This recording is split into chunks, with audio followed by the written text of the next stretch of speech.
Bueno, Fer está grabando y yo ya me muteo acá, Dale, sigan ustedes nomás. yo voy empezando así no perdemos los minutos que tenemos de grabación. Bueno, buenas tardes, gente, ¿cómo andan?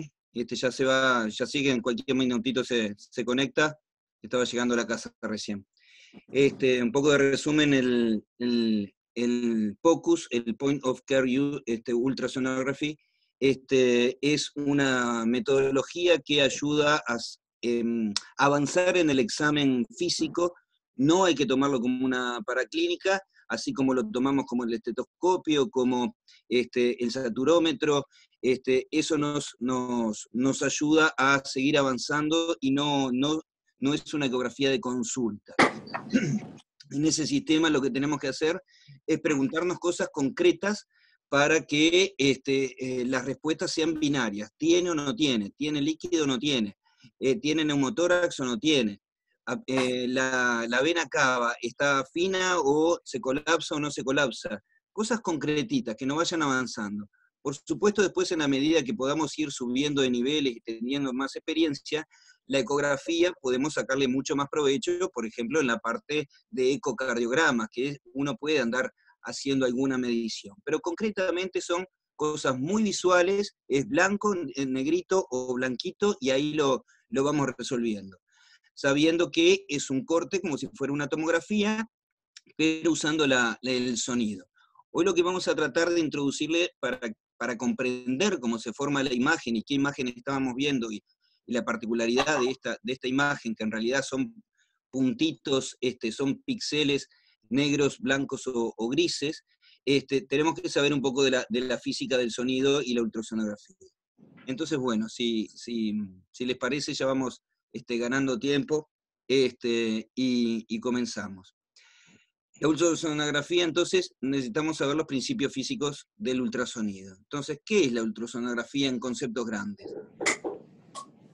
Como estudio, tiene una aplicación médica desde hace muchas décadas. Se produce una imagen a través de la penetración y el reflejo de las ondas ultrasónicas en el cuerpo, lo cual llegan a y desde distintos órganos internos. O sea, yo emito un sonido, un ultrasonido, y va penetrando, y depende de la densidad de esos órganos, vamos a recibir su eco, ¿no? Así como cuando gritamos en una habitación vacía, en un acantilado y recibimos ese eco, bueno, esto es lo mismo. Vamos a recibir según la densidad de que hayamos evocado. Y para eso es muy importante saber contra qué choca. Si choca contra un hueso, bueno, vamos a recibir todo ese eco en el 100%. Si choca contra algo más blando, los ecos van a seguir.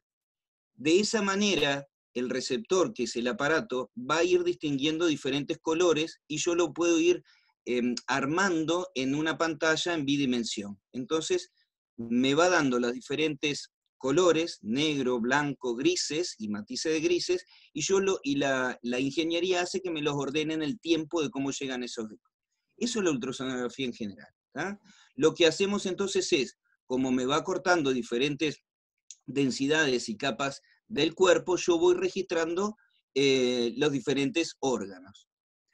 La ultrasonografía entonces es, ya se sabe, utilizada desde la consulta por los gastroenterólogos, por los ginecólogos, la cardiología, la urología, la nefrología y la endocrinología, ¿no? Siempre en el marco de un especialista radiólogo, y bueno, y ahí se distinguió un poquito, los cardiólogos ya se han especializado, y un radiólogo no hace ecocardiografía, porque bueno, ya es una especialidad en la cual ya las mediciones que hay que hacer los valores ya parece ser mucho más específicos. Lo mismo ha pasado con la ginecología, ¿no?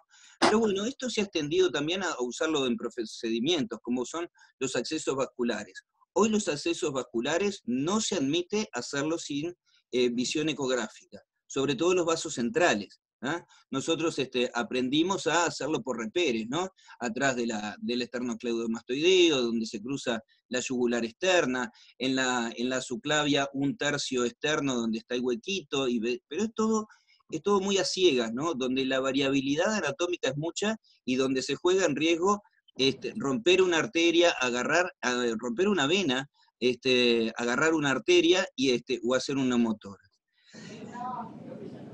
pero se ha extendido a la medicina general y la medicina crítica. Y eso es lo interesante porque nosotros nos basamos en ¿qué? En escuchar. Eso ha sido la medicina, en el palpar, en la inspección y en el escuchar, ¿verdad? ¿Qué ventajas le podemos sacar a la ultrasonografía? Una buena identificación de los órganos sólidos, de los líquidos, del músculo, de los tejidos blandos, de las interfaces sólido-líquido. En la medida que el sonido atraviesa y rebota las diferentes densidades, se me construyen diferentes colorcitos, o blanco, o negro, o diferentes grises, y en ese matiz de una pantalla, en 2 dimensiones, va construyendo y voy a reconocer un corte, como si fuera un corte tomográfico de esos órganos que me van atravesando. Las imágenes son online, dinámicas. Yo apoyo y veo el movimiento, no es una foto fija, y eso es lo interesante que tiene para el emergencista o para el médico general o que está haciendo atención primaria, porque ve lo que está pasando en ese momento. Les adelanto, por ejemplo, que la semana pasada tuve un paciente politraumatizado, en el cual tuvo una biocinemática interesante, llegó sudoroso, pálido, un chiquilín joven que no estaba taquicárdico porque hacía mucho ejercicio, pero evidentemente estaba sangrando por dentro. Le pongo el transductor en el cuadrante superior derecho, y en el momento que lo sacamos de la tabla, no tenía absolutamente nada en el Morrison. A los 10 minutos seguimos buscándole cosas y ya tenía medio centímetro de líquido entre el riñón y el hígado. A los 5 minutos de vuelta tenía 1 centímetro, y a los 20 minutos tenía 2 centímetros de separación. Eso me estaba diciendo que se estaba llenando de sangre el Morrison, y prácticamente lo que me estaba diciendo que había 2 litros de sangre en el abdomen, con lo cual los cirujanos lo intervinieron de urgencia. Entonces, es interesantísimo cómo en el correr del tiempo yo vi viendo ante mis ojos cómo se iba llevando, y simplemente distinguía si había líquido o si no había líquido. Al lado, por supuesto, esto se hace al lado del paciente, y hasta el momento no se han descubierto efectos colaterales por el uso de la ultrasonografía, ¿no? ¿Qué desventajas podemos tener? Bueno, cuando queremos ver más allá del hueso que se nos interpone, imposible, porque los ecos rebotan todo y atrás vamos a ver una sombra. O sea que todo lo que haya por detrás de un hueso es imposible. Lo que sí vemos indirectamente es que hay una sombra, entonces eso nos sirve de reper también. El aire es horrible como dispersa el ultrasonido, por lo tanto, donde hay aire no podemos ver más allá, porque al dispersar el ultrasonido vemos realmente como si fuera una nube. Por eso los ecografistas avesados, cuando uno le va a hacer una ecografía de abdomen, te dice vejiga llena y además con una dieta para eliminar los gases, ¿no? La penetración limitada, sobre todo en obesos. ¿Por qué? Porque la grasa también es mala, el espesor ya es malo y la grasa no es tan buena para ver más allá, entonces también es limitado en los obesos. Y esto que se decía operador dependiente para interpretar las imágenes es muy del ecografista de consulta. Si bien es cierto para toda la ecografía, y tiene que haber unas horas de vuelo, como si fuera en la aeronáutica, evidentemente cuanto más practiquemos mejor, la rapidez es como yo veo cositas negras, cositas blancas, y no ando haciendo muchas mediciones muy finas y ver si esto esto será una metástasis. No, a mí no me interesa. ¿Tiene líquido o no tiene líquido? ¿Negro, blanco o grisecito? Ahí la dependencia del tiempo no es tanto, y realmente el aprendizaje es rapidísimo. ¿Qué riesgos colaterales puede tener? Bueno, en realidad nada, porque ustedes saben que la ultrasonografía ha sido ampliamente utilizada para los controles ginecostétricos.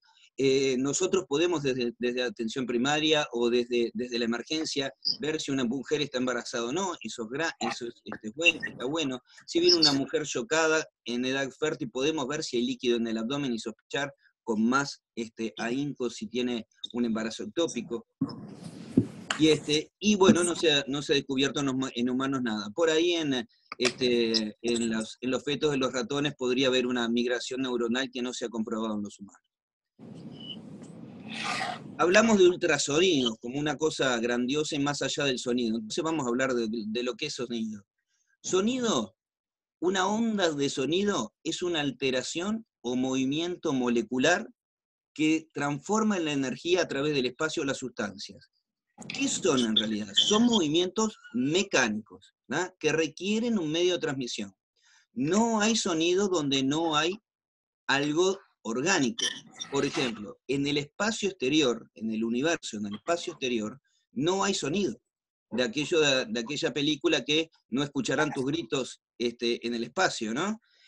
Porque no hay sonido. Esas películas que nos muestran de Star Trek cuando se rompe, o cuando estalla una nave, o que hay fuego en el espacio, eso en realidad está mucho de película, porque realmente no es así. Podemos gritar, podemos hacer las máximas explosiones, pero no hay transmisión de sonido, sí de luz, porque estos son transmisiones que requieren algo de mecánica. Entonces, ¿en qué se transmite? En los sólidos, en los líquidos, en los geles y en los gases. Ahora, depende de cómo es la densidad, cuanto más denso sea el material que va a transmitir ese sonido, lo va a hacer mejor y más rápido. Entonces, si yo tengo un acero frente a una bolsa de aire, y yo golpeo ese acero, inmediatamente a una gran velocidad me va a transmitir ese sonido. En cambio, en una bolsa de aire se va a dispersar. Puede pasar, ¿no? Nosotros escuchamos a través del aire, pero porque hay una masa, pero va a ser muy lenta y la dispersión es mucha. Si yo pongo el oído en una pared, en unas vías de tren, yo voy a escuchar de lejos, me sumerjo en un lugar donde hay un bote, realmente lo voy a escuchar bien. Yo creo que en las minas, en las vías de transmisión, o si ponen los oídos cerca de una roca o algo, realmente lo escuchan mejor que estando el eco, ¿no? Y esto es así. Las ondas de luz, de rayos X y otras formas de radiaciones no requieren esta transmisión. Entonces, primer concepto a saber, yo el sonido lo transmito mejor cuanto más denso es mi material.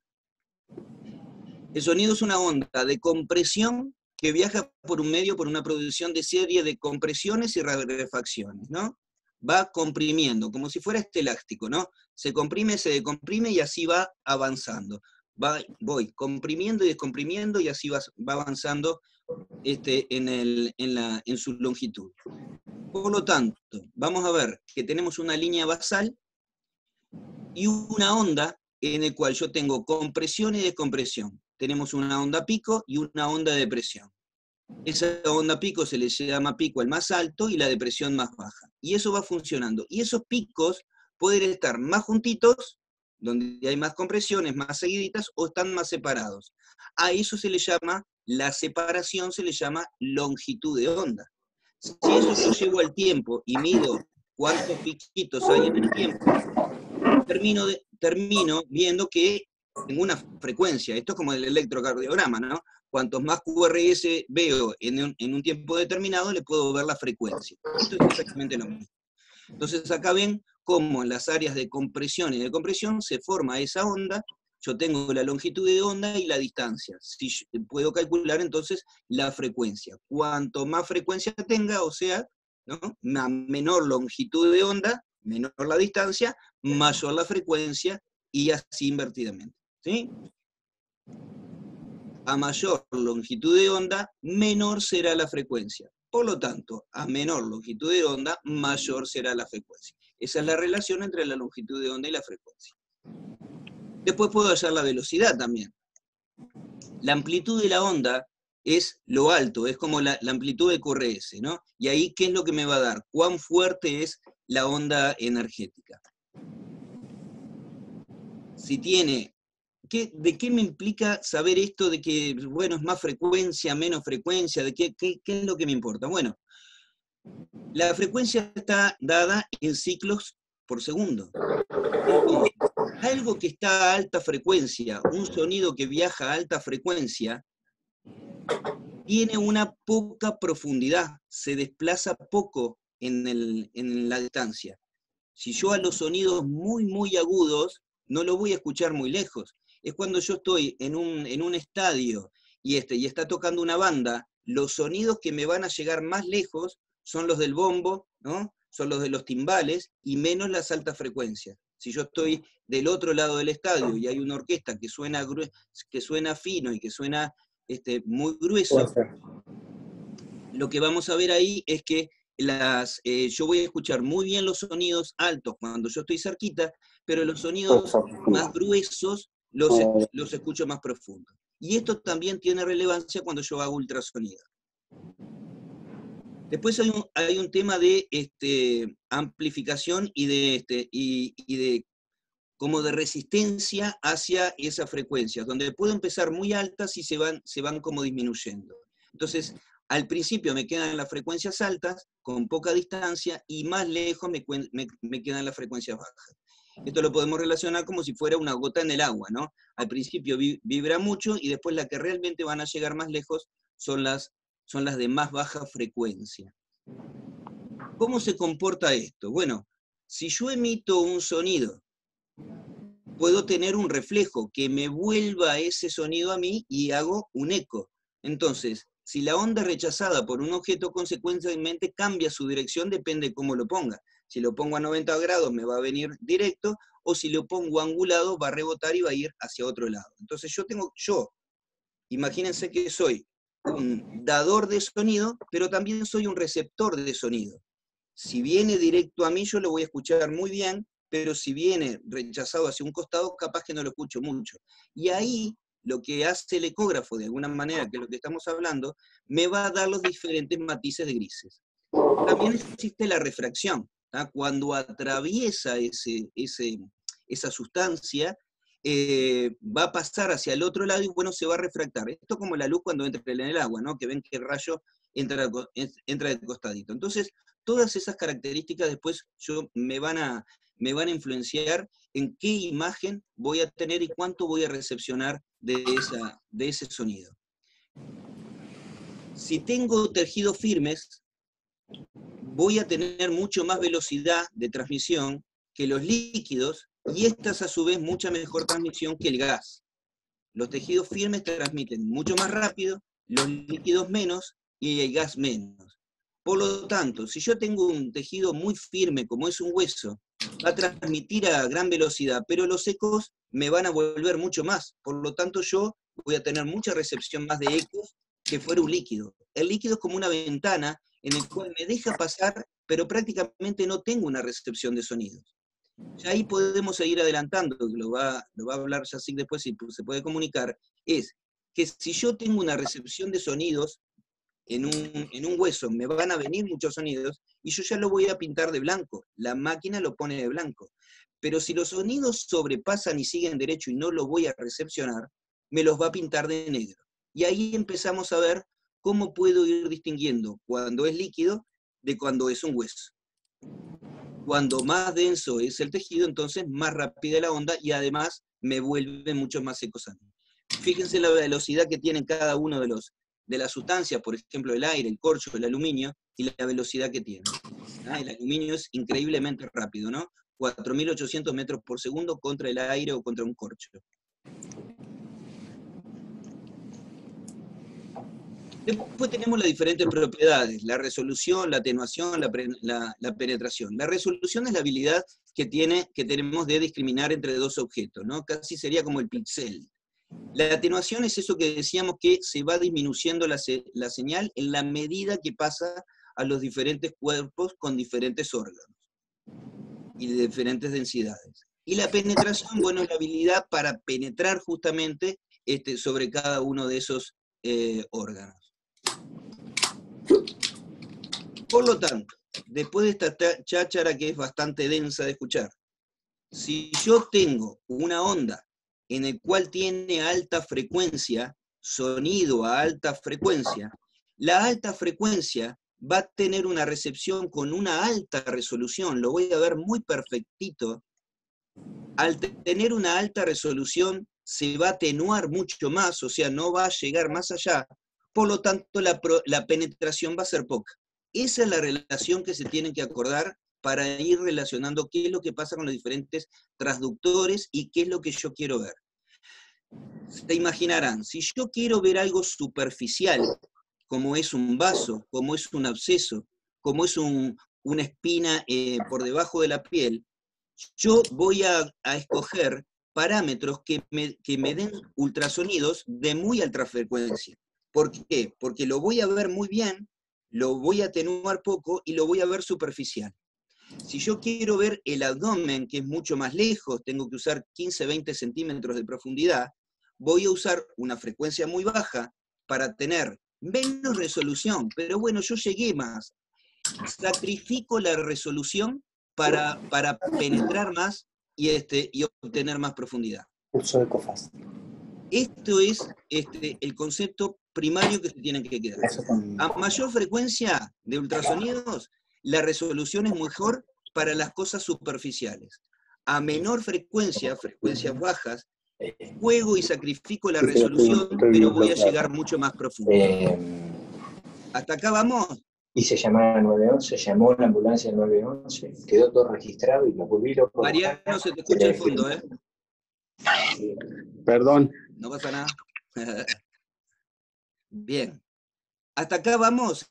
¿Se entendió? No escucho a ninguno, ¿eh? Todo bien, Fernando. Buenas tardes con todos. Hola, Yací, ¿cómo estás? Todo bien. Perfecto, bien. Yo creo que el primer concepto de lo que es el estudio de la física, que es bastante denso, me parece que se resume bastante bien acá.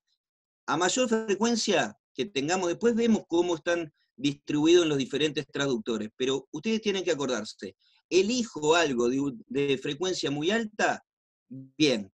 Tengo alta resolución, perfecto, lo quiero ver. Lo superficial bien definido, porque sé que se va a penetrar poco y lo tengo ahí. Ahora, si quiero ver algo más profundo, tengo que elegir muy bajas frecuencias que, sacrificando la resolución, porque lo voy a ver como más pixelado de alguna manera, ¿tá? Puedo llegar a hacer menor penetración simplemente eligiendo qué frecuencias voy a usar.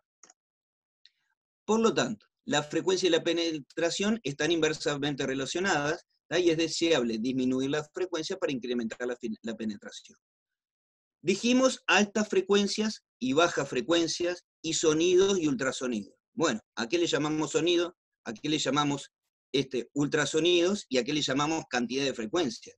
Porque un hertz es una onda por segundo, o sea, de pico a pico, ¿sí? Es una onda que demora un segundo de pico a pico. Eso es un hertz. Ahora, 1000 hertz, esto es igualito al electrocardiograma, ¿no? ¿Qué es lo que pasa con el QRS en el electrocardiograma? 1000 hertz se les llama un kilohertz. 1.000.000 de hertz son 1 megahertz. Y es esa la variable en que yo voy a usar los ultrasonidos. Ahora, ¿cuándo yo le digo que es ultrasonido y cuándo no? Cuando me llega al megahertz. A ver,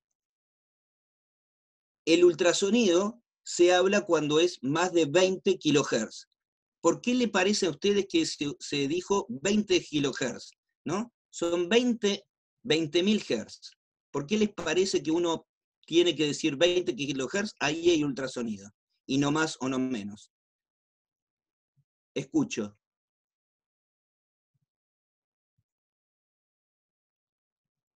Mariano, Nancy, Rubén, ¿por qué se le ocurre que ese número se le llama ultrasonido? A partir de ahí para arriba se le dice ultrasonido. A partir de ahí depende de la penetración.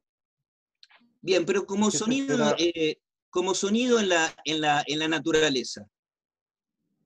Yo escucho sonidos, pero no escucho ultrasonidos. A ver si te dice algo.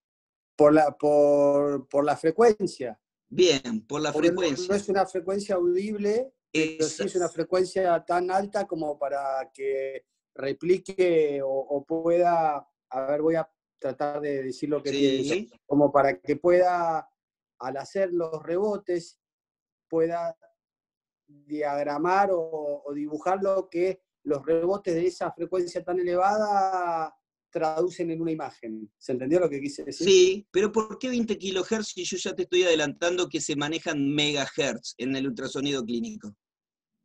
En el ultrasonido clínico se manejan menos megahertz. Te estoy adelantando eso. ¿Por qué 20 kilohertz? Se te salió una frasecita, dijiste una frasecita muy interesante al principio, Mariano. Porque yo no escucho ultrasonidos. Sí. ¿El perro puede escuchar ultrasonidos? Sí. ¿Un delfín puede escuchar ultrasonidos? Sí. Entonces nosotros estamos limitados. Sonidos hay de todas las frecuencias. Hay bajos sonidos, en baja frecuencia, y hay algo de alta frecuencia. ¿Cómo lo medimos? Porque nosotros estamos limitados, entonces nosotros le ponemos los límites. Lo que yo dejo de sentir para arriba le llamo ultrasonido. Hasta acá escucho yo, de ahí para arriba le llamo ultra. Pero el perro, si lo mide, el perro escucha ultrasonidos. Cuando yo estoy llegando a mi casa y ladra el perro a una cuadra o a media cuadra, ¿es porque me huele? ¿Es porque sabe que yo estoy acá? Es porque me escuchó. Escucha ultrasonidos, ¿no? Entonces, la limitación para decir ultrasonido, eso es porque es la limitación del ser humano en los 20 kilos. ¿Ah? De ahí para arriba se le llama ultrasonido. Después, mucho más arriba, se le dice megahertz, y a partir de los megahertz es la frecuencia que uno lo utiliza en clínica, ¿sí? O sea que siempre es sonido. Lo limito en decir, bueno, de acá para acá le llamo ultra, bueno, porque yo no lo escucho, pero el perro lo va a escuchar. Bien. Y ahí está la respuesta, ¿no? La frecuencia del espectro de la audición humana es tan bajo como 10 Hz a 20.000 Hz. Es lo que yo puedo escuchar como ser humano, ¿no? Bien, lo interesante es que con mi mujer yo debo escuchar hasta los 50 Hz nomás. me quedé, sí, ya llevo 16 años casado y fui perdiendo frecuencia. Está nuestro mapa cromosómico. Sí, totalmente. A más años, menos hertz. Bien. Así que bueno, la limitación es esa. Ultrasonido a partir de los 20 kilohertz, pero en la clínica, en la ultrasonografía, se habla en megahertz, ¿tá? A partir de millones de hertz. Eso es. Pero dentro de los millones de hertz de megahertz, yo también sigo en las frecuencias cada vez más altas, y yo puedo distinguir entre la ultrasonografía de bajas frecuencias y de altas frecuencias. ¿Sí? Bien. Hasta ahí llegué. ¿Ya sí querés seguir?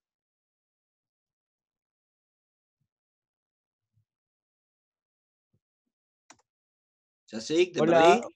Hola, Bien. ¿cómo estás, Fernando? Sí, voy a compartir mi pantalla, Fernando, ¿te parece? Dale. Ya, a ver, te desconectas. Ahí está. A ver. ¿Cómo hago para compartir la pantalla? Compartir. Arriba, abajo dice compartir pantalla. Sí, ya está. Y botoncito verde.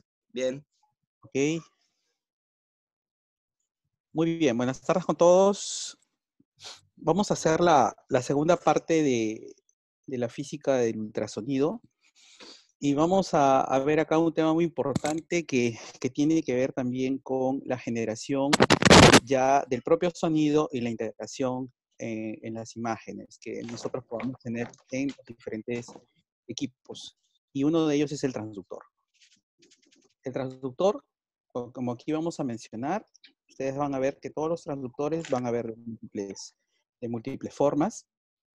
Y lo que hace un transductor ¿qué es un transductor? Es un dispositivo que convierte un tipo de energía en otro. En este caso, la energía que viene dada por unos cristales que vamos a determinar a continuación, pero lo que aquí tenemos que tomar en consideración es que existen diferentes transductores o sondas, desde los microconvexos, los que tienen arreglo lineal, los que tienen arreglo curvado, los que tienen arreglo ovoidal y los que son los endocavitarios.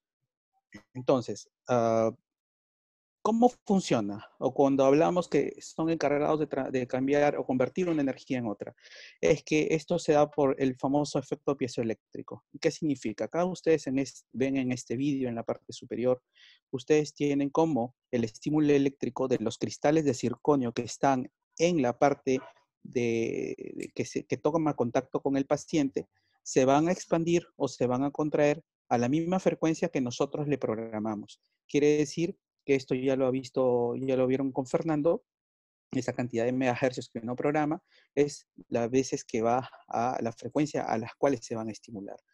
Entonces, esta transmisión mecánica, esta vibración mecánica, después viene de vuelta en una forma de onda, una forma de sonido.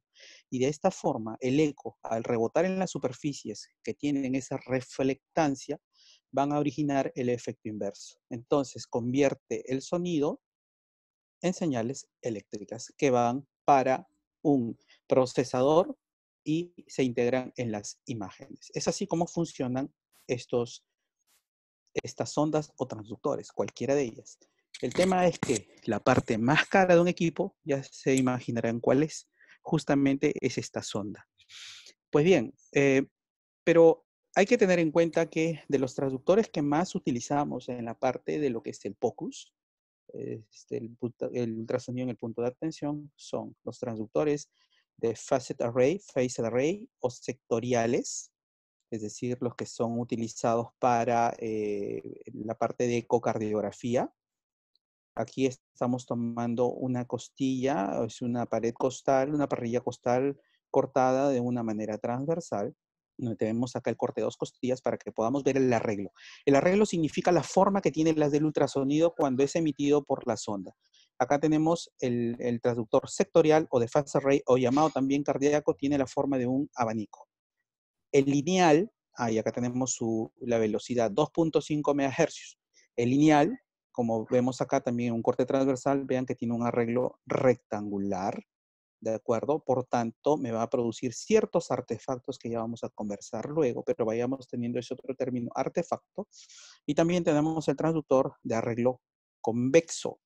Y como convexo me va a dar este tipo de imagen donde también voy a tener algunos artefactos. Entonces, yo acá les voy a hacer algunas preguntas a los que estamos aquí escuchando. Este transductor, el hecho de decir 2.5 MHz, ¿qué significa en términos de profundidad y resolución? ¿Me va a ver poco profundo o muy profundo? El de 2.5 MHz, perdón, comparado con el de 7.5 MHz. ¿Qué opinan? Poco profundo. ¿Del de 2.5 poco profundo? Sí. ¿Ya? ¿Y el de 7.5 me va a ver más profundo? Sí. Ya. Más bien aquí, un poquito para poder, color láser.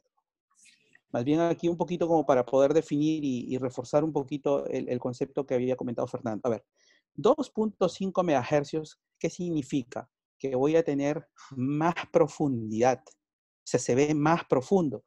Recuerden que el corazón, ¿de acuerdo?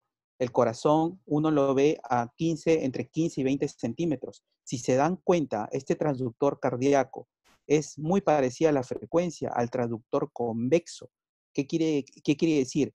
Que a menor cantidad de megahercios voy a tener más profundidad porque la longitud de onda va a ser mucho mayor. Voy a ver más profundo, pero menor resolución. En cambio, el de 7.5 MHz. Perdón. Sí. Esto es por lo que dijo Fernando recién, que la frecuencia es inversamente proporcional a la profundidad. A la profundidad, exactamente, exactamente. Muy bien, esa es una muy buena, hasta ahorita, conclusión.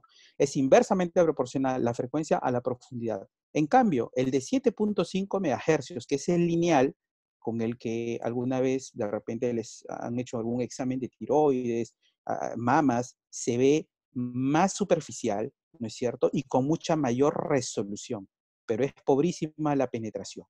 Esos son los términos que tenemos que ir manejando. A mayor resolución, ¿no es cierto? A mayor megahercios, ¿no es cierto? A mayor frecuencia, menor profundidad. A mayor frecuencia, a mayor frecuencia, menor profundidad. A mayor frecuencia. Lo estoy poniendo en la pantalla. Lo que está poniendo Fernando en la pantalla, ¿de acuerdo? Y a menor frecuencia, mayor profundidad. Eso es lo que tenemos que tener siempre en consideración cuando utilizamos las ondas. Perdón, menor profundidad igual a mayor resolución también. menor profundidad igual a mayor resolución, exactamente. Perfecto. Exactamente. Gracias. Así es. Al inicio, estos términos como que marean un poquito, pero después cuando uno ya entre en contacto con la práctica clínica, ya uno esto simplemente lo pasa, pero miren que es fundamental, y esta es una de las clases cuando dictamos los cursos, la más árida, la de física del ultrasonido. Y ahí está colocando Fernando, ustedes ven en su pantalla, a mayor frecuencia, menor profundidad, pero mayor resolución. Se ve mucho mejor. Se ve mucho mejor lo superficial. Eso es más o menos para que podamos ir entendiendo. Ahora, Una respecto a los... pregunta. Sí. O sea que este mismo caso que estás hablando, mayor frecuencia, menor profundidad, incluye, por ejemplo, para estudiar un absceso. Por supuesto. Vale para cualquier... Como dijo, Sí. un hematoma, por ejemplo. Sí. Perfecto. Vale, es el mismo concepto. Y es más, el transductor convexo no piensen que solamente tiene 3.75 megahercios. ¿Qué pasa? Y les hago una pregunta para ver si, y reforzar y tener un poco más el concepto claro. La misma pregunta que me has hecho. ¿Qué pasa si yo tengo un absceso, un hematoma, producto de un paciente en trauma, un hematoma que está bien pegado hacia la pared del abdomen? El rango de la frecuencia de mi transductor, de mi sonda convexa, me da, vamos a suponer, desde los 2 hasta los 5 megahercios. Yo quiero ver dentro del abdomen, esta es la sonda que voy a utilizar, pero tengo el hematoma muy pegado a la pared abdominal, no tanto hacia lo profundo, hacia la zona del retroperitoneo. Pregunta, de mi transductor convexo que va, y yo lo puedo programar de 2 a 5 megahercios, ¿qué frecuencia debo utilizar para evaluar ese hematoma que está más pegado a la pared anterior? ¿Me pego a la frecuencia más baja o me pego a la frecuencia más alta del rango que tiene este transductor? A la más alta. Más alta. A la más alta, exactamente, porque si yo me pego a la frecuencia más alta, voy a ver mucho mejor el hematoma. En cambio, si el hematoma estuviese más pegado hacia la parte del retroperitoneo, o sea, necesito ver más profundidad, me pegaría, entonces acomodaría mi transductor más hacia los 2 megahercios. Eso tiene que quedar bien enfocado porque es como nosotros nos vamos a determinar, y esa es ya la aplicabilidad clínica de la teoría que estamos explicando ahora. Perdón que haga una pregunta desde la ignorancia. No, por supuesto. Pero estás hablando de frecuencia y profundidad, y cuando empezaste a hacer esta pregunta respecto, por ejemplo, a un absceso o a un hematoma, pensé que ibas a preguntar otro tipo de pregunta, o sea, si se apoyaba el transductor más profundo o menos profundo. ¿Tiene algo que ver lo que apretemos para adentro? Respecto a la intensidad de la... Respecto a la intensidad de cómo, de la fuerza ¿tiene que yo algo que le ver ponga. con la profundidad? No, o sea, de la intensidad o de cómo yo lo aplique, no. En realidad, acá volvemos a la pregunta que hice, si yo tengo un hematoma hepático bien pegado hacia la pared anterior del abdomen, mi transductor convexo, que es el que voy a utilizar, me va entre un rango, yo lo puedo acomodar, lo puedo programar en 2 megahercios o 5 megahercios. Si el hematoma está muy anterior, entonces me conviene programarlo en 5 megahercios porque voy a ver está más superficial. Pero si yo ese mismo hematoma lo tuviese hacia el retroperitoneo, ¿de acuerdo? Mejor me convendría mi mismo transductor programarlo en 2 megahercios porque voy a ver más profundo. Está de repente ahí un poco más claro. Ok, ahora, de los transductores que tenemos acá, ustedes ven, ¿no? El transductor sectorial, llamado de Phase Array o cardíaco, miren, son los que se utilizan para los exámenes cardíacos, tienen esta forma media como de un cuadradito, pero el arreglo es como si fuese triangular o en abanico. Y justamente porque es esta conformación para que en las costillas no me produzcan interferencia. De esa manera puedo ver la parte cardíaca, el corazón y las estructuras relacionadas. Y esta frecuencia va de 2.5 a 5 MHz. Por eso es que esto se utiliza para ver estructuras profundas, especialmente las cardíacas, ¿no? ¿Y por qué tiene esta forma triangular? Para que justamente las costillas no produzcan ninguna interferencia. El transductor convexo, que es el transductor que utilizamos para el ECOFAS, por ejemplo, que es el que tiene la mayoría de los equipos de los ecógrafos, este transductor convexo tiene o proporciona una imagen en forma de trapecio, como ustedes pueden ver ahí. La frecuencia de los transductores es muy parecida a los del cardíaco, del fast array. Va entre 3.5 a 5 MHz, porque esto lo puede utilizar para ver estructuras profundas, sobre todo de la cavidad abdominal. También se utilizan en la parte obstétrica y algunas estructuras profundas del tórax. Entonces tenemos que estos transductores son de menor frecuencia, pero me pueden ver estructuras profundas y me sirven para ver. En cambio, la sonda lineal o transductor lineal, ¿de acuerdo? Que tiene este arreglo, que es un arreglo, una imagen rectangular, imagen o arreglo rectangular, las frecuencias de trabajo son mucho mayores. Son de 7.5 hasta los 20 MHz inclusive. ¿Qué quiere decir? Que me va a permitir ver estructuras superficiales. En el campo clínico, vasos, el nervio óptico, el globo ocular, pleura, músculos, tendones, mama, tiroides, inclusive los de 20 MHz me sirven para ver las capas de la piel, para los dermatólogos. Entonces aquí ya creo que vamos afianzando los conceptos que hablaba Fernando respecto a lo que indicaba de la profundidad y la resolución. Estos, al verme estructuras superficiales, me van a dar una mejor resolución. Por eso es que se utilizan para este tipo en la práctica clínica. Acá les hago un squeeze. Este transductor, en la imagen número 1, ¿qué arreglo tiene? ¿Qué sonda estamos usando? ¿Sonda o transductor? ¿Cardíaca, convexa o lineal?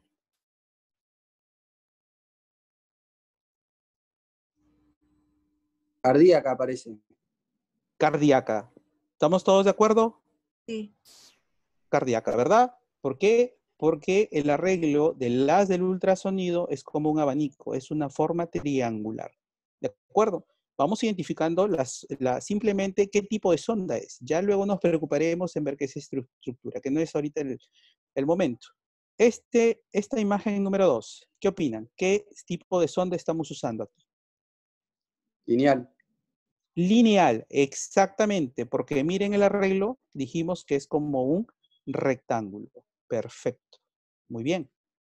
Esta imagen número 3, ¿qué tipo de sonda es? El convexo. Convexo, muy bien, convexo. ¿Por qué? Porque me da esta forma aquí como de un cuadrilátero medio ovalado, ¿verdad? ¿Listo? Es un convexo, perfecto. ¿Y esta número 4? Una convexa también, como la 1. Ya, es como la 1, pero este es convexo. Entonces el que me da un arreglo triangular, más que convexo sería...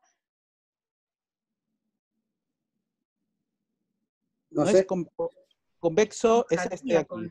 Este es el No, cardíaco. convexo no, triangular, Cardíaco. perdón, como la 1. Sí. Así es, cardíaco, muy bien. Ahí está. Al inicio no se preocupen porque esto suele suceder, pero cuando ustedes hagan o si llevan cursos tipo WinFocus y eso, lo primero que les van a hacer de preguntas, ¿qué tipo de transductor es este? No interesa la imagen, ¿qué tipo de transductor? Eso es lo primero que se les va a pedir, ¿de acuerdo? Entonces, creo que acá estamos claros. Transductor sectorial. Entendí la parte teórica, después lo dejé ninguno. Pero bueno. Vamos, seguimos acá. La terminología o semiología ecográfica. Recuerden que ya habló Fernando de la física del ultrasonido y aquí hay que tener en consideración que las imágenes se van a ver en los ecógrafos con las diferentes escalas de grises. De manera que habitualmente van a haber hasta 256 son las tonalidades que pueden haber desde el blanco hasta el negro. Y esto va a depender mucho de la forma como se propague el sonido por las diferentes estructuras. De manera que lo que yo voy a ver como negro en el ecógrafo es una estructura o es una densidad que es equivalente al fluido. En este caso, por poner un ejemplo, todo lo que vean negro en una cavidad, eso es líquido.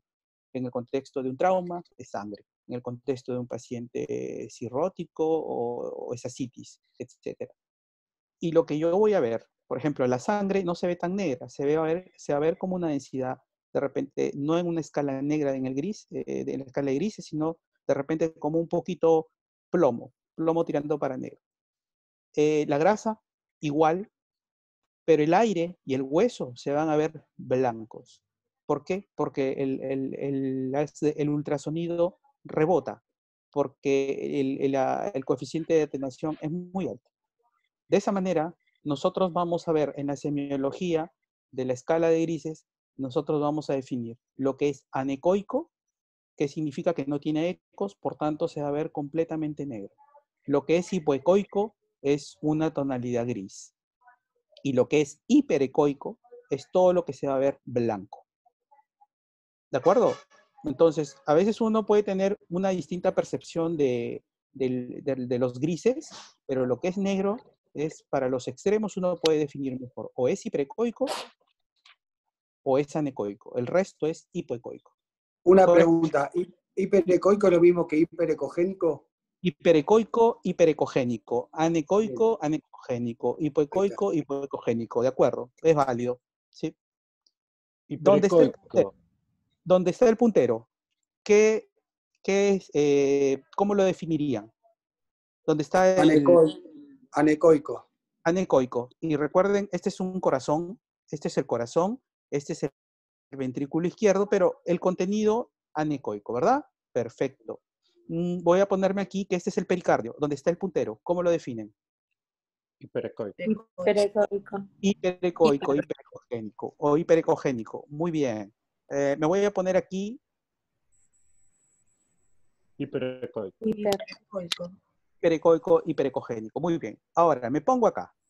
El septum interventricular. Bueno, la estructura que sea, pero ¿qué opinan? Hipoecoico. Exacto. No es anecogénico, no es hiperecogénico, pero es hipoecogénico o hipoecoico. ¿De acuerdo? Muy bien. Eso es básicamente en la estructura de la semiología ecográfica, porque así vamos a definir muchas veces las imágenes, ¿no? Entonces, si nosotros podemos ver aquí, permítanme, ya está.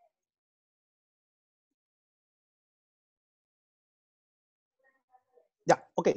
Entonces, ya sabemos lo que es anecoico, hiperecoico, hipoecoico. ¿De acuerdo? Pero siempre nosotros debemos hacer, cuando tenemos, para hacer la descripción, debemos comparar siempre referente a dos estructuras. Entonces, fíjense ustedes, tenemos 4 imágenes. Hay un círculo, que es el que es la misma forma, pero son diferentes tonalidades. Lo que yo quiero es que me describan el contenido que está dentro del círculo respecto al rectángulo que está afuera. ¿Cómo lo definen? Aquí en el puntero. ¿Cómo lo definen? Hiperecoico. Hiperecoico. Muy bien. Esto de aquí. Igual. Pero miren, igual. Muy bien. Entonces, ¿eso cómo sería? Eso no hemos hablado. Sería algo así. Isoecogénico o isoecoico. Así es. Isoecoico. Isoecoico. Esto que está acá. Hipoecoico. ¿Y esto? Anecoico. Exactamente. Entonces, perdón, ¿y podemos volver a la de recién, a la segunda, a la que es todo gris? ¿Está acá? Sí. Sí. Isoecogénico. Es igual. Si se dan cuenta, ¿qué es lo que lo delimita? Simplemente el contorno externo, que el contorno externo, ¿cómo le podríamos definir? Solamente al delineado. Anecoico. Anecoico. Exactamente anecoico. Si ustedes se dan cuenta, uno cuando hace, por ejemplo, la diferenciación entre el hígado y el riñón, podrían tener ambas la misma densidad. Y el espacio de Morrison, cuando uno ve líquido, vería un espacio anecoico, y eso sería el equivalente al líquido libre. Más Una o menos, pregunta, ¿sí? la pared de un quiste debería verse hiperecogénica. La pared de... Un Quiste, por quiste. ejemplo. ya, la pared de un quiste. Exactamente, Sí. se podría ver, así es. Y el contenido sería anecoico con una pared o un borde hiperecoico. Así es, muy bien, ese es el contexto. El quiste es de contenido líquido, por tanto, Sí. anecoico. Y la pared, y se vería hiperecoica. Exactamente. Perfecto. Ya estamos. O sea, aquí, en realidad, uno si quiere ser más fino, de repente podría utilizar una semiología un poco más detallada, pero realmente para lo que nos interesa al contexto de una emergencia, simplemente es la estructura de definirla, si es líquido o no es líquido. Como hablamos en la primera clase, el Eso ultrasonido no de es. computación, lo que me define es sí o no. ¿O no? Y punto. Pero la idea es tener el concepto para que cuando leamos un texto, una revisión, le van a decir anecogénico o anecoico, hiperecoico, isoecoico, hipoecoico. Hiperecogénico, hipoecogénico, isoecogénico y anecogénico. ¿De acuerdo? Ahora, y otra cosa también es importante definir la homogeneidad del tejido. Por ejemplo, esto donde está el puntero, a ver, voy a poner acá, vamos, donde está el punto rojo, ¿cómo lo definen? Hiperecoico. Hiperecoico. Hiperecoico. Y si se dan cuenta ustedes, este es un hígado y todo lo que es serosa, peritoneo, pleura, pericardio, se ve hiperecogénico o hiperecoico. Esta es una de las ramas de los vasos porta. Ahí Sí. el contenido. Anecoico.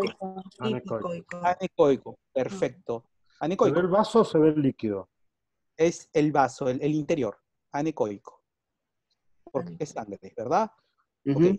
No, porque Ahora, dijiste que la sangre se veía gris. se veía gris, sí, pero si uno lo quiere ver, anecoico, ¿no? Comparado con el tejido de afuera, anecoico. Si yo me pongo aquí, y vamos, y es muy buena la observación que me has hecho, mira acá, te pongo ahí en el parénquima hepático, ¿cómo lo defines respecto a lo que está alrededor? Eso es. Hipoecoico homogénico. Hipoecoico, exacto, hipoecoico. Acá anecoico, hiperecoico. ¿Sí? Bien. Ahora, a lo que vamos respecto a la homogeneidad.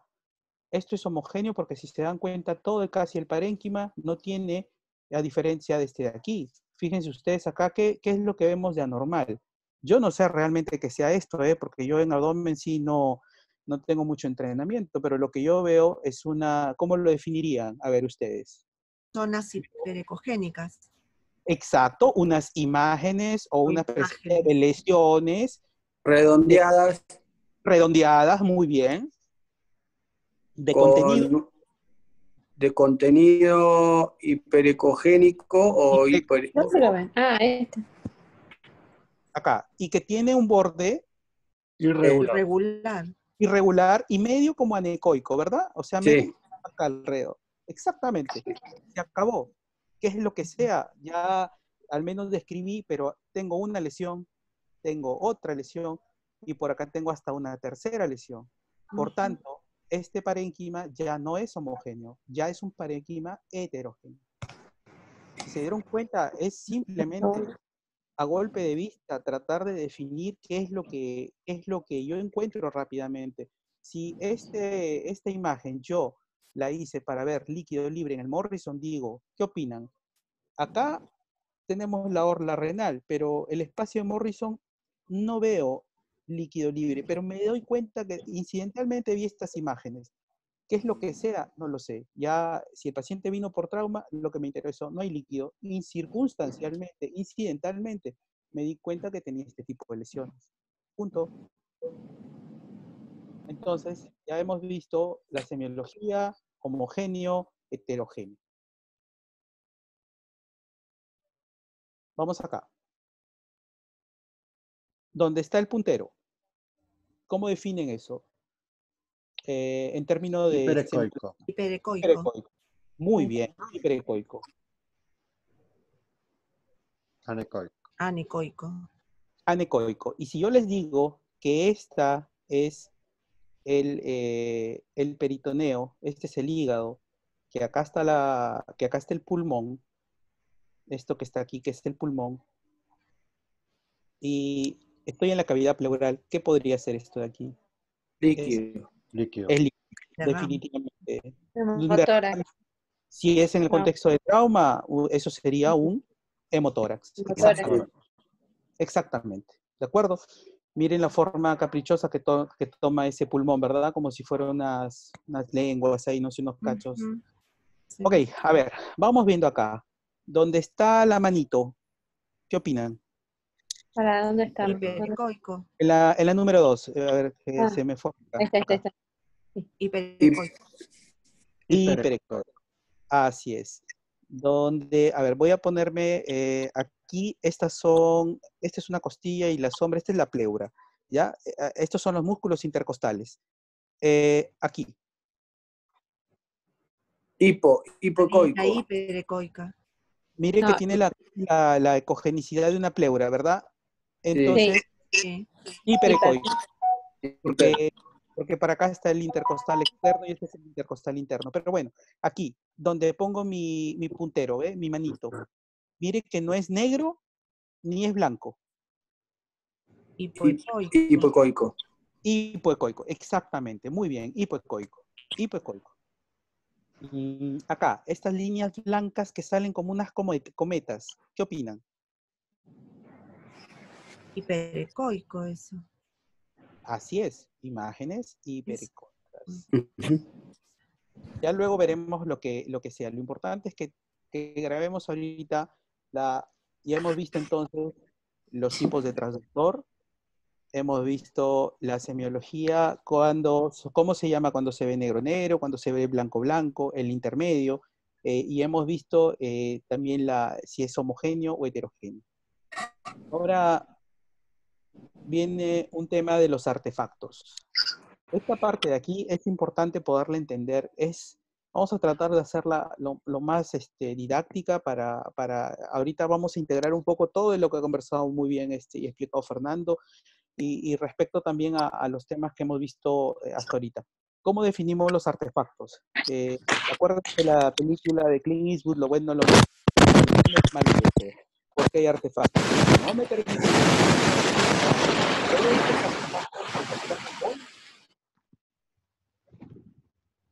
Por eso es que ustedes cuando van, por ejemplo, a hacerse una ecografía, las damas para hacerse una ecografía para el útero o para ver la próstata, les dicen, toma mucho líquido para que tu vejiga esté repleta, porque yo voy a ver la próstata a través de la vejiga, utilizando los artefactos. Entonces, ¿qué artefactos hay frecuentes en la patología del POCUS? Para definir, un artefacto es una anomalía que aparece en la imagen y que altera la realidad.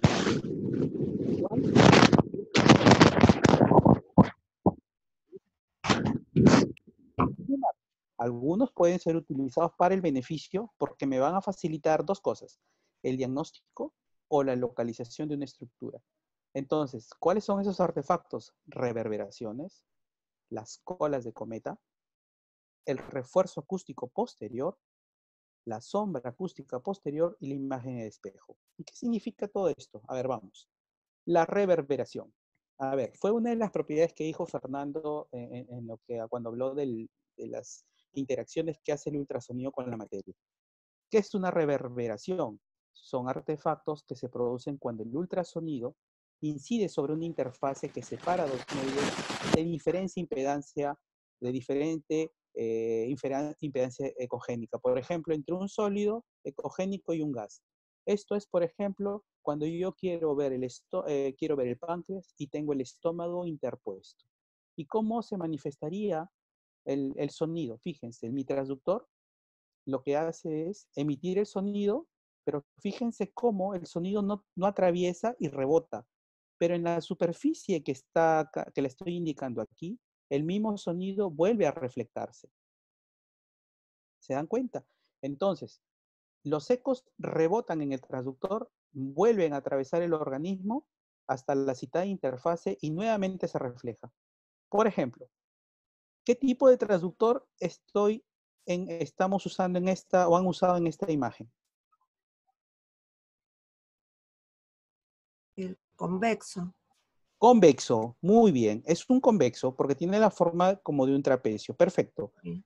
Esta es la columna vertebral. Acá está la cava, la aorta. Pero estas son las reverberaciones. La pared del estómago me produce estas como líneas que están acá. Estas son las reverberaciones. Esto es a lo que hace efecto esta parte que hemos conversado de la física de la reverberación. El rebote del sonido en otra. ¿Qué tipo de transductor hemos utilizado aquí? En esta imagen.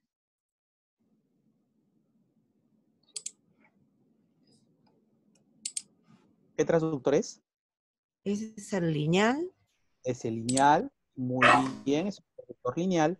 Y acá, fíjense ustedes, ¿cuáles son las reverberancias? Esta es la pleura, y fíjense cómo la pleura se dibuja. Estas son reverberaciones, porque la rebota, regresa, vuelve a rebotar, pasa, regresa, y así hasta que se acabe la energía. La cola de cometa no viene a ser más que una reverberación lineal, que es específicamente, se llama cola de cometa porque es una reverberación que se ve en el pulmón. Y si en algún momento vemos lo de pulmón, vamos a ver que mucho vamos a utilizar las colas de cometa. ¿Por qué estas colas de cometa? Este es un traductor convexo, ¿de acuerdo? Esta es la costilla y su sombra. Y esta es la pleura. Miren que las colas de cometa salen de la pleura y les presento a las líneas de Kerley. Estas son las líneas, las colas de cometa, que cuando uno ve en la radiografía se convierten en las líneas B de Kerley. Y estas serían las líneas A de Kerley. En la imagen anterior, en esa, ¿dónde estaría la pleura? Con el ultrasonido. Otro artefacto, el refuerzo acústico posterior. Fíjense ustedes, aquí hay un aumento de amplitud de los ecos que se generan al atravesar estructuras que tienen contenido anecogénico. Caso típico de la vejiga. Fíjense ustedes, miren cómo la onda del ultrasonido, cuando parte del transductor, miren cómo se aumenta en intensidad. ¿De acuerdo? Por eso es que ese mismo concepto es que la estructura que estuviese aquí, donde está la manito, la puedo ver mucho mejor. Si estuviéramos hablando de la vejiga y en un caballero, acá podría haber, en una vejiga llena, podría ver mucho mejor la próstata. Entonces, eso se llama refuerzo acústico posterior. Esta es una sonda convexa que se ha utilizado. Este es el hígado y acá veo un quiste. Y miren cómo todo lo que está por detrás, señalado con la flecha roja, se ve, se resalta, se realza, se refuerza. Esto es, entonces, detrás de estructuras que contienen líquido. Ejemplo, la vejiga. Pero también hay un artefacto que se llama la sombra acústica posterior. Y la sombra acústica posterior significa que el haz del ultrasonido se emite y fíjense ustedes, por la densidad de esta estructura, no pasa. Y cómo rebota, cómo se refleja completamente. Y esto es lo que sucede cuando nosotros tenemos aquí, esta es una vesícula con cálculos. Y los cálculos me dejan sombra acústica posterior. Si Sería como una cola de cometa anecoica. Así es, por así decirlo, y sería muy buena tu apreciación, excelente, como si fuera una sombra, una línea de cometa anecoica. Así es. Pero el término ahí utilizado es una sombra acústica. Y si se dan cuenta de lo que nosotros habíamos proyectado en algunas láminas anteriores, fíjense ustedes, acá voy a poner, a ver, regresar un poquito. Las costillas ¿de acuerdo? Acá tenemos un transductor lineal, esta es una costilla, esta es la pleura y esta es otra costilla.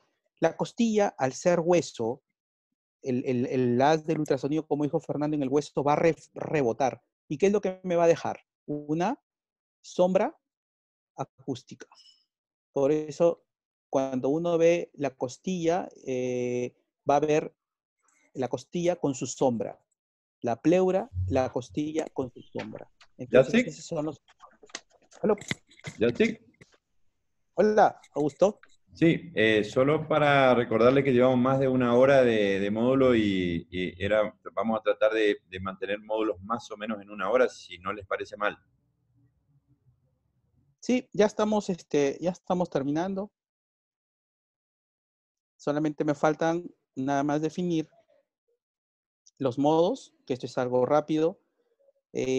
Cuando nosotros ahora sí todo esto lo integramos y uno dice, a ver, dale, haz un modo B, un modo M, un modo Doppler. ¿Qué significa todo esto? Esto sí es un poquito más rápido. El modo A es un modo básicamente histórico, es un modo de A de amplitud. ¿Por qué? Porque si yo quería medir, por ejemplo, es un riñón, que este riñón tiene muchos quistes, cuando se colocaba la sonda se veían y se dibujaban blips en la pantalla. La imagen era esto, fíjense, en base a distancias, y esto era mi riñón en la ecografía. Ya es un modo que no se usa más, se usó antiguamente en estos armatostes antiguos, sobre todo para la parte obstétrica, ¿de acuerdo? Que era modo de distancias. Luego Perdón, salió esto sería mayor amplitud, menor frecuencia. mayor amplitud, menor frecuencia, exactamente. Muy bien, mayor amplitud, menor frecuencia, perfecto. Luego salió el modo B o el modo 2D, dos dimensiones. Es el modo brightness, el modo brillo. Lo que hace es capturar el eco que se registra en la pantalla como si fueran muchos puntos de diferente tamaño y luminosidad, que van a depender de la interacción del sonido con las estructuras. Es como cuando, no sé si en el colegio a los chicos les dejan que dibujen en una primera hoja, una primera gráfica, en otra segunda, la continuidad del por ejemplo, si están haciendo una historieta, y luego todo ese bloque lo levantan así y comienzan a verlo como si fuera en movimiento. En realidad la ecografía son cuadro por cuadro. Por eso es que uno lo ve como si fuera movimiento. En realidad son cuadros fijos, solamente que le toman los brillos de la pantalla y que se van a ver en la escala de grises. El modo M es el modo movement, es el modo de movimiento que sirve para registrar movimientos de estructuras fundamentalmente vasculares. Es decir, acá estoy viendo el modo B, perdón, y si yo le pongo el modo al corazón lo corto y le pongo el modo M, ¿qué es lo que voy a tener? Lo que vamos a tener acá es una escala, es el modo de movimiento donde yo puedo hacer mediciones del corazón, de las paredes, de cuánto es lo que miden, etcétera. Modo M, modo D, movimiento, movement. Y un término muy, muy importante que es el Doppler, que es todo un capítulo dentro de la ecografía, que el modo Doppler específicamente es cuando el sonido se acerca respecto a un punto de donde yo lo quiero comparar. Cuando la onda se aleja o cuando la onda se acerca. Y ustedes lo habrán escuchado, ¿no? Cuando están ustedes parados y escuchan el ulular de una sirena, de una ambulancia cuando se acerca, la percepción del sonido es diferente que cuando se aleja. Es lo mismo respecto al ultrasonido, ¿no? Porque el efecto Doppler, descubierto por Christian Doppler en 1885, se produce cuando un emisor o reflector de sonido está en movimiento relativo con respecto al receptor. Entonces, la frecuencia aumenta cuando el emisor y el reflector se acercan, y la frecuencia, ¿no?, del haz del ultrasonido más bien disminuye cuando éste se va a alejar.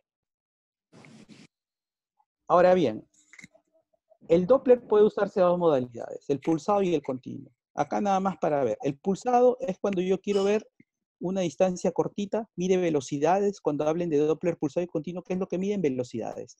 El Doppler pulsado es para ver distancias pequeñitas dentro de un vaso, cuánto es la velocidad, y lo voy a medir en centímetros por segundo. En cambio, el Doppler continuo es cuando yo ya quiero medir flujo a través de una válvula, por ejemplo, que también me lo mide, pero en metros por segundo. Velocidades cortas el pulsado, velocidades grandes el continuo. Y cuando ustedes escuchan, cuando insonan y escuchan el famoso, es A eso se llama Doppler espectral. El sonido de esto es el Doppler espectral, que puede ser con el pulsado y con el continuo. Y finalmente el Doppler color, lo que me dice simplemente es en una escala de colores rojo y azul, pero no significa que rojo es arteria y azul es vena, simplemente es la dirección del sonido. Ya no solamente cómo lo percibo, sino cómo lo veo. Lo que se acerca es rojo y lo que se aleja es azul. Y hay otras modalidades de Doppler tisular que no viene al caso comentarlo, solamente para que tengan entendido que todo lo integramos nosotros a través de las modalidades del sonido. Modo A, que ya se utiliza, tenemos el modo B, que es el modo de brillo, el modo M, que es el modo de movimiento, y tenemos el Doppler, que es básicamente diferencia de velocidades. Y hasta acá creo que fue el último de los slides. Y esta es la parte de repente que va a servir para una siguiente integración. Fíjense ustedes, el proceso del análisis. Aquí con esto terminamos, Augusto. El proceso del análisis significa que para nosotros poder hacer el análisis de una determinada ultrasonografía, necesitamos primero adquirir la imagen. La adquisición de la imagen, obligatoriamente tenemos que pasar por la física del ultrasonido. Luego vamos a hacer la descripción. Y después de hacer la descripción, nuestro siguiente paso va a ser para el análisis de una determinada imagen en el contexto de un paciente, es ya la interpretación. Por tanto, el proceso del análisis implica 4 cosas fundamentales. Primero, aprender a interpretar las dimensiones espaciales. Segundo, la composición de la imagen, que está indicada por todas las tonalidades de la escala de grises, que ya muy bien ustedes lo han podido determinar, desde lo que va desde lo anecogénico, pasando por lo hipoecogénico, isoecogénico, hiperecogénico. Y por último, la parte 3, que es la descripción, me integra los 2 primeros pasos anteriores, es decir, adquirir la imagen y describirlo. Y obviamente la interpretación, este paso solo depende mucho de cuántas veces lo hagamos y de cuánto el operador haga la integración clínico-ultrasonográfica. Así como había un correlato clínico-radiográfico, ahora es una clínica ultrasonográfica. Y bueno, esta fue el último slide. Si tuvieran preguntas, hablar de ultrasonido es muy apasionado. A veces nos podemos entender, pero lo importante es justamente...